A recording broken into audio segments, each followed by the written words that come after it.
Good morning students. आज हम शुरू करने जा रहे हैं 30 मिनट की एक सीरीज, जिसके अंतर्गत जो मैंने टॉपिक वीडियो एक टॉपिक वाइज जो मैंने वीडियो बनाई है उसको हम एक साथ में कर लेंगे। मैं इसमें सारा शॉर्ट में समझाऊंगी और अगर आपको उसका विस्तृत अध्ययन करना है तो आप उन वीडियोस को देख सकते हैं। तो आज हम करेंगे 30 मिनट की सीरीज में संधि। तो संधि की परिभाषा क्या है? दो वर्णों का मेल, दो वर्णों के मेल से जो विकार उत्पन्न होता है उसे संधि कहते हैं। संधि के तीन भेद होते हैं, स्वर संधि, व्यंजन संधि और विसर्ग संधि। स्वर संधि के अंतर्गत फिर से पांच भेद हैं। कौन कौन से?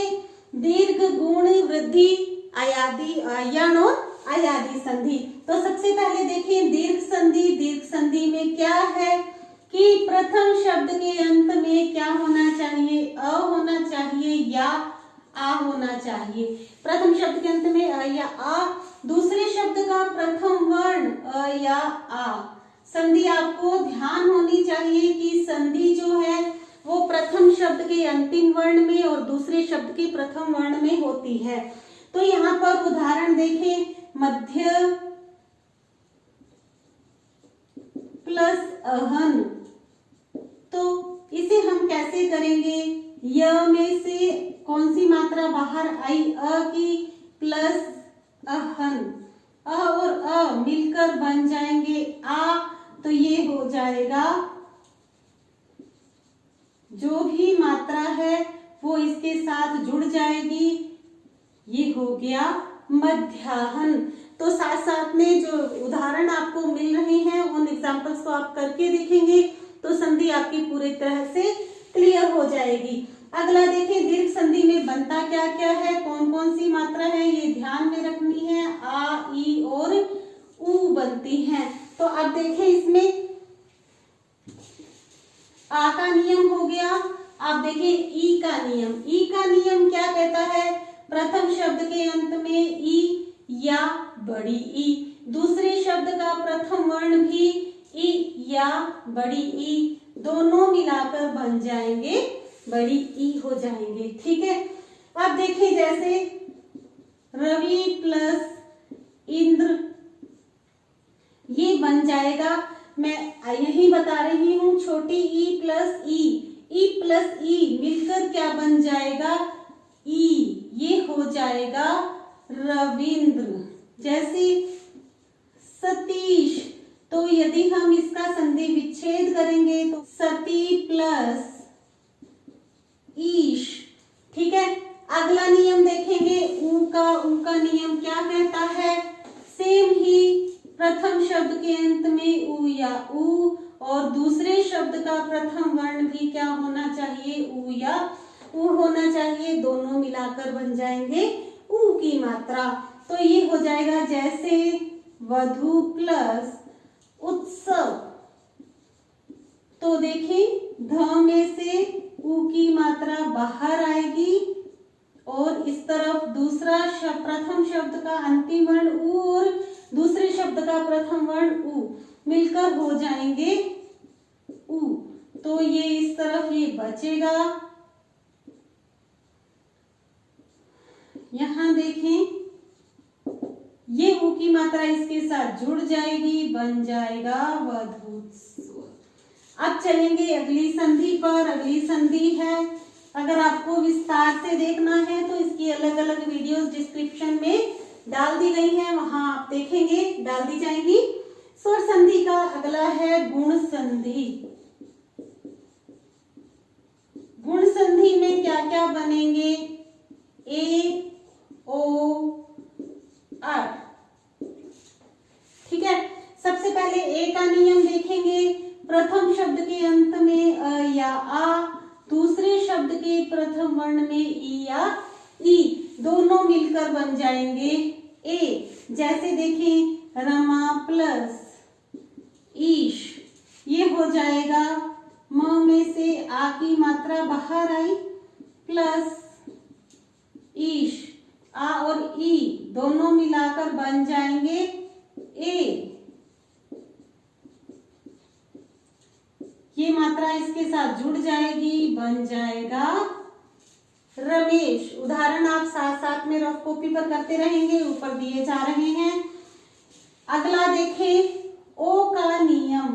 ओ का नियम क्या कहता है? प्रथम शब्द के अंत में अ या आ, दूसरे शब्द का प्रथम वर्ण उ या उ, दोनों मिलाकर बन जाएंगे ओ। उदाहरण देखिए, पर प्लस उपकार, र में से अ की मात्रा बाहर आई, प्लस उपकार, अ और उ मिलाकर बन जाएगा ओ। ये हो जाएगा, ओ की मात्रा इसके साथ जुड़ जाएगी, बन जाएगा परोपकार। अगला नियम देखेंगे, अड़ का। अड़ का नियम क्या कहता है? प्रथम शब्द के अंत में अ या आ होना चाहिए। प्रथम शब्द के अंत में अ या आ होना चाहिए, दूसरे शब्द के प्रथम में री होना चाहिए, दोनों मिलकर बन जाएंगे अर। उदाहरण देखेंगे, सप्त प्लस ऋषि, त में से अ की मात्रा बाहर आ जाएगी, प्लस ऋषि, अ और री मिलाकर बन जाएंगे अर, जैसा कि मैंने इसमें बताया हुआ है। ठीक है, यहां हो जाएगा शी प्लस सप्त। तो त के साथ अ की मात्रा जुड़ गई, ये वाली मात्रा इसके साथ जुड़ जाएगी, पूरा हो गया। आधारय। आधारय का नियम क्या है कि बाद वाले के सिर पर बैठता है, तो ये इसको यहाँ पर बिठा देंगे, बन जाएगा सप्तऋषि। वृद्धि संधि में बनेगा आई और औ। प्रथम शब्द के अंत में क्या होना चाहिए? ए या आ होना चाहिए, दूसरे शब्द का प्रथम वर्ण ए या आई होना चाहिए, दोनों मिलाकर बन जाएंगे आई। उदाहरण देखिए, महा प्लस ऐश्वर्य। ठीक है, यहाँ पर है में से आ की मात्रा बाहर आई, प्लस ऐश्वर्य, आ और आई मिलाकर बन जाएंगे आई। यहाँ हो जाएगा ह। हलंत बाहर निकाला है क्योंकि मात्रा बाहर आ गई है, तो ये मात्रा इसके साथ जुड़ जाएगी, बन जाएगा महेश्वर्य। आगे देखेंगे, औ का नियम। औ का नियम क्या कहता है? प्रथम शब्द के अंत में अ या आ होना चाहिए और दूसरे शब्द के अंत में ओ या प्रथम वर्ण ओ या औ होना चाहिए, दोनों मिलाकर बन जाएंगे औ। जैसे देखें, जल प्लस औषध, तो देखें ल में से अ की मात्रा बाहर आई, प्लस औषधि, अ और औ मिलाकर बन जाएंगे औ, प्लस ये बच गया यहाँ, और ये विस्तार से संधि आपको करवा दी गई है। विस्तार से जिसने देखनी है वो डिस्क्रिप्शन में लिंक दे दिया जाएगा, वहां से देख सकते हैं। ठीक है, जिसमें गुण संधि के जो अपवाद हैं वो भी उसमें मैंने बताए हुए हैं, कौन कौन से, प्रौढ़ और अक्षोहिणी। अब देखें, वृद्धि संधि के बाद आ जाएंगे हम यण संधि पर।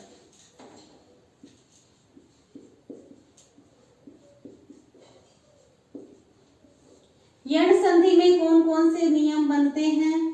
य, व और र। तो सबसे पहले य का नियम देखेंगे, क्या कहता है कि प्रथम शब्द के अंत में या तो ई होना चाहिए या ई, बड़ी ई होनी चाहिए, और दूसरी तरफ क्या होगा? विषम स्वर होगा, अर्थात इन दोनों को, ये दोनों आपस में सम है, इन दोनों को छोड़कर इसके अलावा कोई सा भी स्वर आ जाएगा, तब क्या करना है, तब इसको बदल देना है य में, और इधर वाला कोई भी स्वर होगा वो ऐसा का ऐसा ही रहेगा, उसमें कोई बदलाव नहीं आएगा। तो उदाहरण देखें, जैसे अति प्लस आचार, त में से ई की मात्रा बाहर आई प्लस आचार ई के बाद विषम स्वर आ गया तो ई बदल जाएगा य में, यहां हो जाएगा आचार। तो आधा य आधा आ, अब आ की मात्रा किसके साथ जुड़ेगी, इसके साथ, तो ये आधा ही रह जाएगा, ये बन जाएगा अत्याचार। ठीक है, अगला उदाहरण देखेंगे, अगला नियम व का नियम क्या कहता है कि उ प्लस उ या उ प्लस विषम स्वर, उ या उ के बाद यदि विषम स्वर आ गया तो उ या उ बदल जाएगा व में, विषम स्वर वैसा का वैसा ही रहेगा। उदाहरण देखें, सु प्लस आगत, स में से उ की मात्रा बाहर आई प्लस आगत,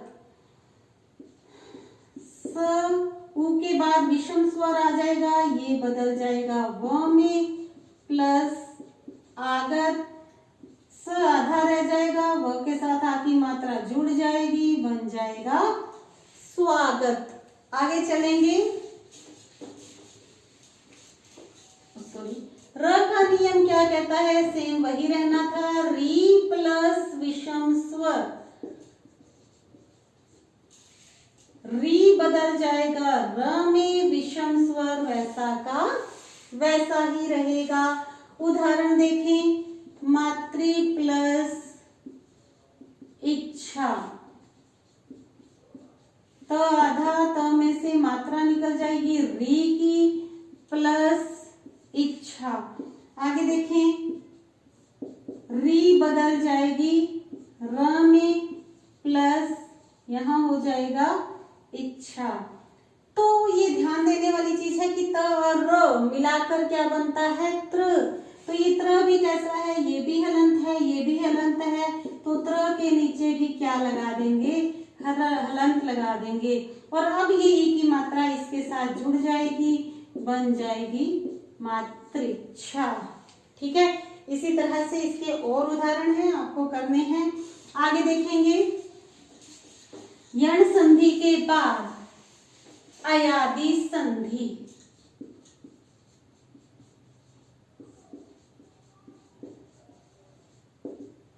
अयादि संधि में कौन कौन से नियम बनते हैं, आए आए आओ और आओ।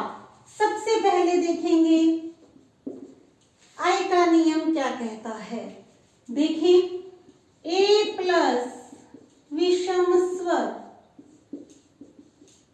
बिल्कुल आसान है, ए बदल जाएगा आई में, विषम स्वर वैसा का वैसा रहेगा।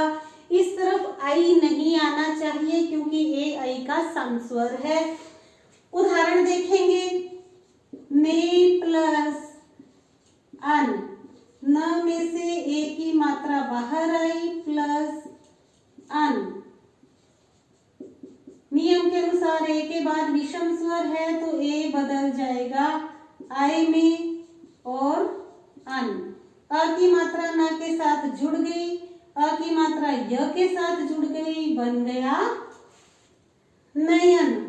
अब देखिए आय, अगला है आय, तो मैं यही करेक्शन कर रही हूं, आई प्लस विषम स्वर, आई प्लस विषम स्वर, तो आई बदल जाएगा आय में। ठीक है, उदाहरण देखेंगे, गए प्लस अन, ग में से आई की मात्रा बाहर आई प्लस अन, नियम के अनुसार आई बदल जाएगा आय में, घ के साथ आ की मात्रा जुड़ी, य के साथ अ की मात्रा जुड़ी, ये बन जाएगा गायन। अगर यहाँ पर ई होता है इका, यहाँ पर मैंने कर दिया इका, तो ये हो जाएगा गायिका। तो जैसा जो भी स्वर दिया होगा वो उसके साथ जुड़ जाएगा। आगे देखें, अव का नियम क्या कहता है? ओ प्लस विषम स्वर, ओ बदल जाएगा अव में। तो देखें, ओ प्लस अन, प में से ओ की मात्रा बाहर आई, प्लस अन, ओ बदल जाएगा अव में, तो प प्लस अव प्लस अन, तो ये हो जाएगा प के साथ अ की मात्रा जुड़ी प, व के साथ अ की मात्रा जुड़ी व, ये बन जाएगा पवन। आगे देखिए, इसमें आव कैसे बनेगा? यहाँ औ आ जाएगा और यहाँ आव हो जाएगा। इधर विषम स्वर हुआ तो यहाँ भी मैं वैसे ही चेंज कर देती हूँ, पौ प्लस अन, तो ये हो गया औ बाहर आ जाएगा, औ से आव बन जाएगा, और यहाँ पर भी आव आ जाएगा और ये बन जाएगा पावन। तो कितनी आसान है अयादी संधि। ये हो गई अपनी स्वर संधि। अब हम करेंगे व्यंजन। अब देखेंगे अपने व्यंजन संधि। व्यंजन संधि में देखें,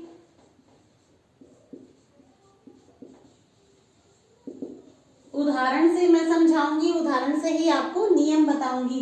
जैसे एक मेरे पास उदाहरण है, जगत प्लस अम्बा,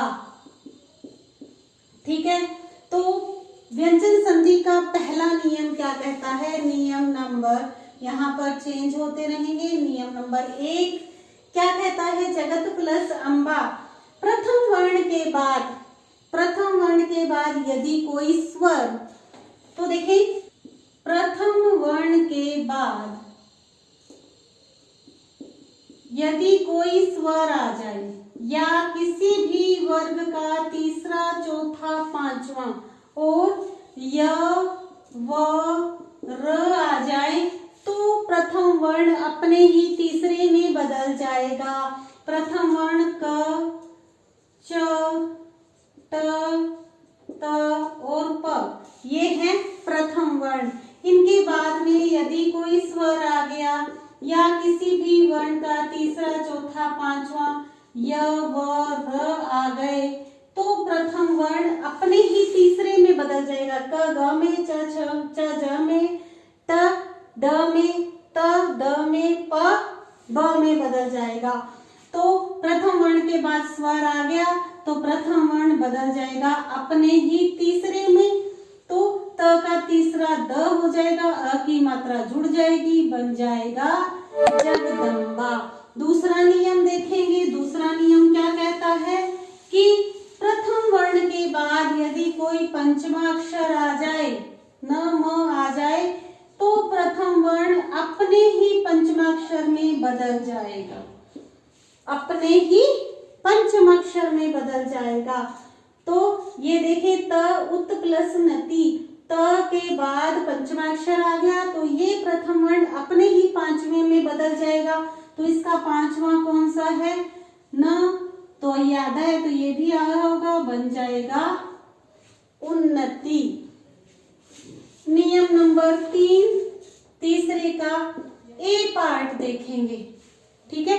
ए पार्ट क्या कहता है कि म के बाद यदि क से म तक कोई भी व्यंजन आ जाए, क से म तक कोई व्यंजन आ जाए, तो ये वाला जो म है ये इसके सामने वाले वर्ग के पांचवें में बदल जाएगा। ये जो म है सामने वाले के पांचवें में। उदाहरण देखें, सम प्लस धी, म के बाद क से म तक कोई भी वर्ण आ गया तो ये जो म है इसके पांचवें में बदलेगा, ठीक है। तो ये कौन से वर्ग का है? त वर्ग का है। तो त वर्ग का पांचवा कौन सा है? न है। तो ये बदल जाएगा न में, बन जाएगा संधि, ठीक है। उदाहरण इसमें एक और करवाती हूं मैं, अहम प्लस कार।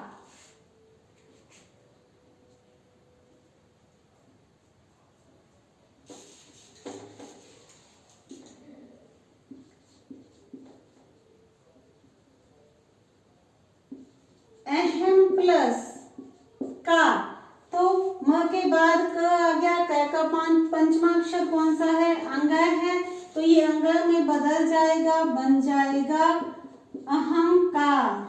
ठीक है, अंग होता है ये, तो ये बन जाएगा अहंकार।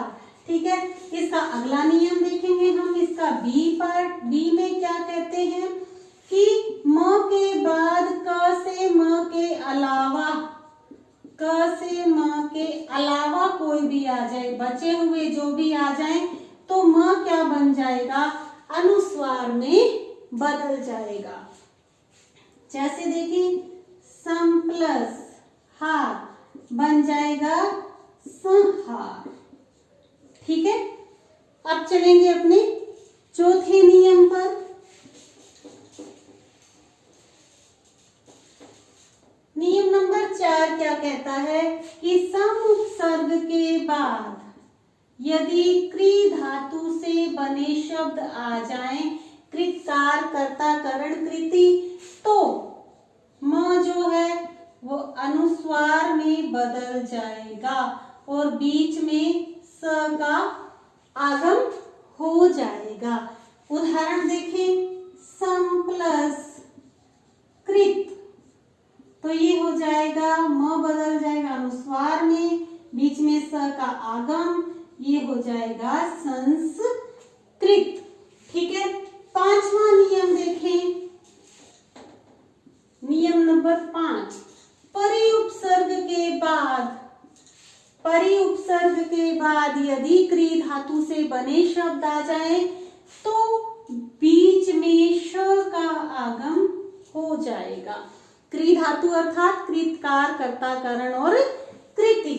तो देखिए, परि प्लस कार, बीच में श का आगम है, तो सीधा ही श अपने बीच में डाल देंगे, ये हो गया परिष्कार।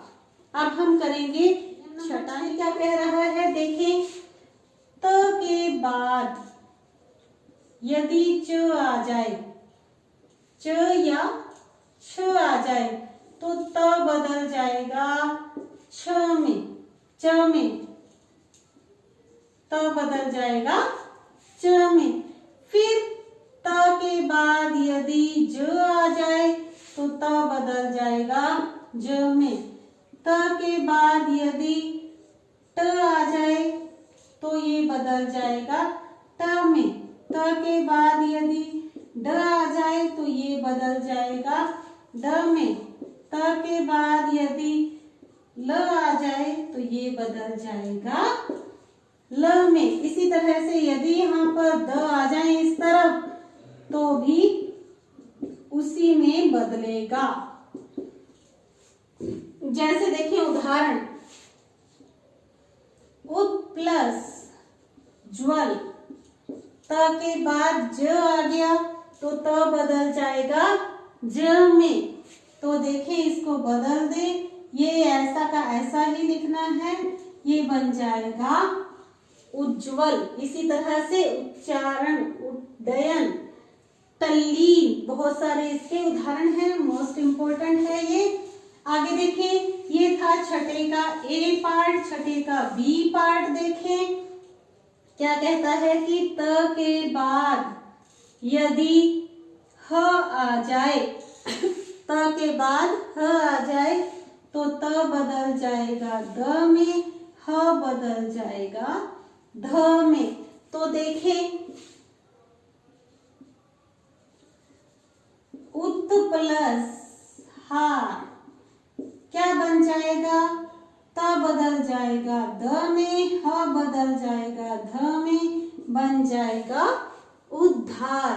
आगे देखें, त के बाद यदि श आ जाए, तो त बदल जाएगा च में, श बदल जाएगा छ में, श बदल जाएगा छ में। तो देखें उत प्लस शिष्ट, तो ये हो जाएगा, त को बदलना है च में, छोटी की मात्रा है तो ऊपर से आ जाएगी, ये बन जाएगा श बन जाएगा छ में, ये बन जाएगा उच्छिष्ट। स्वर के बाद यदि च आ जाए, स्वर के बाद यदि छ आ जाए तो बीच में च का आगम हो जाएगा, च बीच में आ जाएगा। जैसे देखें आ प्लस छादन, ये बन जाएगा आच्छादन। ठीक है, अगले नियम पे चलेंगे। 8वां नियम। 8वां नियम क्या कहता है कि ए आ स्वर को छोड़ देना है, ए और आ को छोड़ देना है। ए आ के अलावा यदि कोई स्वर आ जाए और उसके बाद स आ जाए तो स को श में बदल देना है। कैसे देखें, वी प्लस सम, ए आ को स्वर को छोड़ना है, ए आ के अलावा इस तरफ कोई स्वर आ जाए और इस तरफ स आ जाए तो स को बदल देना है श में, बन जाएगा विषम। अगला नियम देखें, 9वां नियम क्या कहता है, श के बाद यदि त वर्ग के व्यंजन आ जाएं तो वो ट वर्ग में बदल जाएंगे।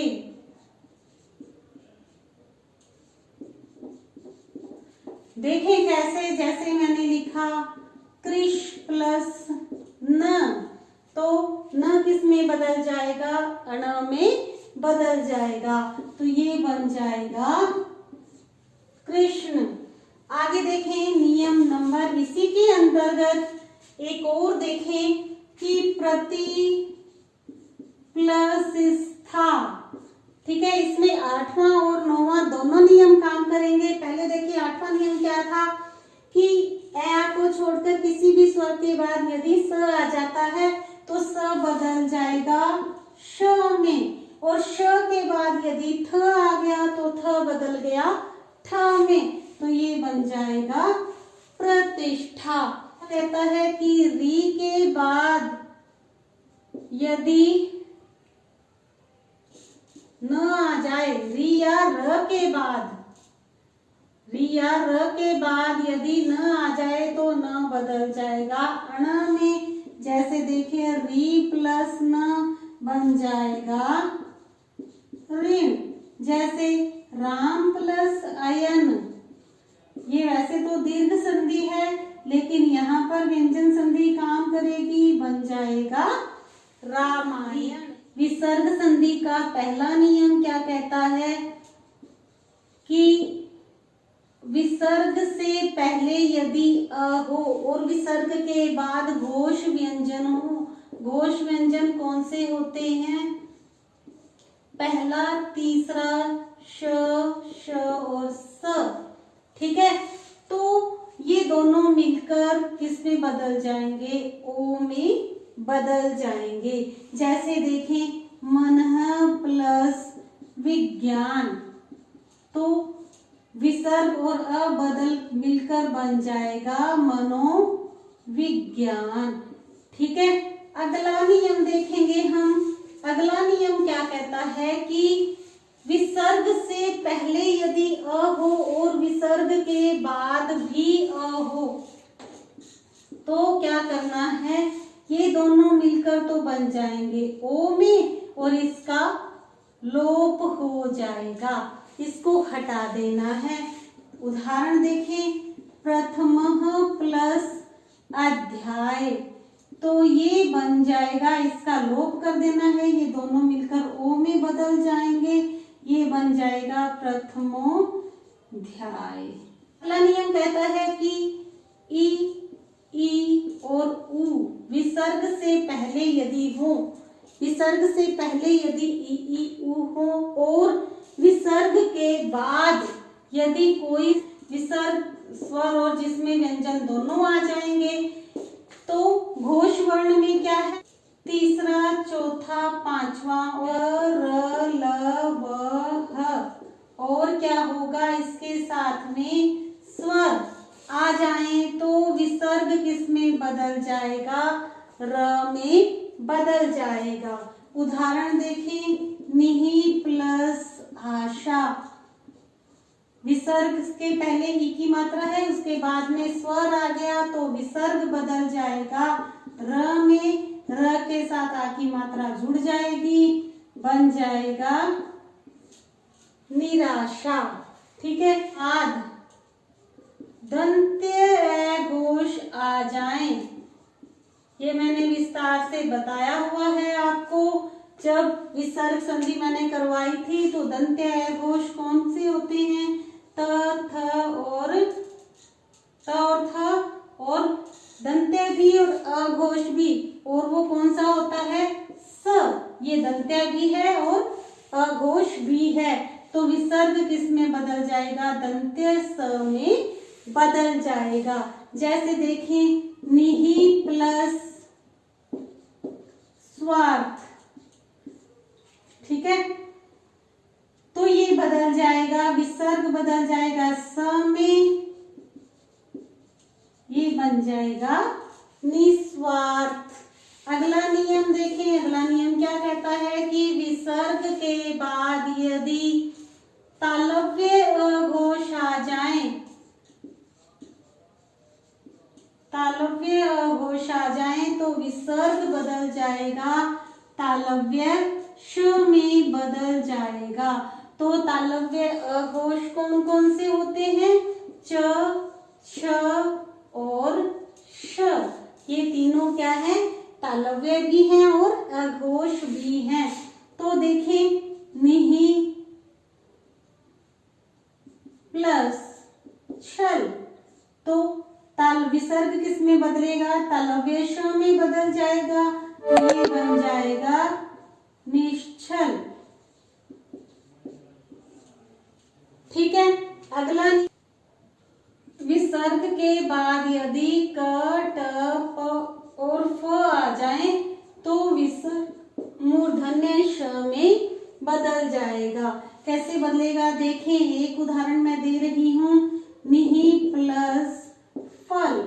तो विसर्ग किस में बदलेगा? मूर्धन्य श में बदल जाएगा, बन जाएगा निष्फल। उदाहरण, यदि विसर्ग से पहले अ, ई, उ हो और विसर्ग के बाद र हो तो जो विसर्ग है उसका लोप हो जाएगा और ये लघु मात्राएं दीर्घ में बदल जाएंगी। जैसे देखें, निहि प्लस रोग, तो लघु मात्रा दीर्घ हो जाएगी, विसर्ग का लोप हो जाएगा और ये बन जाएगा निरोग। तो ये हो गई अपनी 30 मिनट की सीरीज। तो कैसी लगी आपको ये वीडियो? बने रहिए मेरे साथ और ऐसे ही 30 मिनट्स की वीडियो के साथ जिसमें आप फटाफट सीख जाएंगे सारा कुछ। Thank you, have a nice day.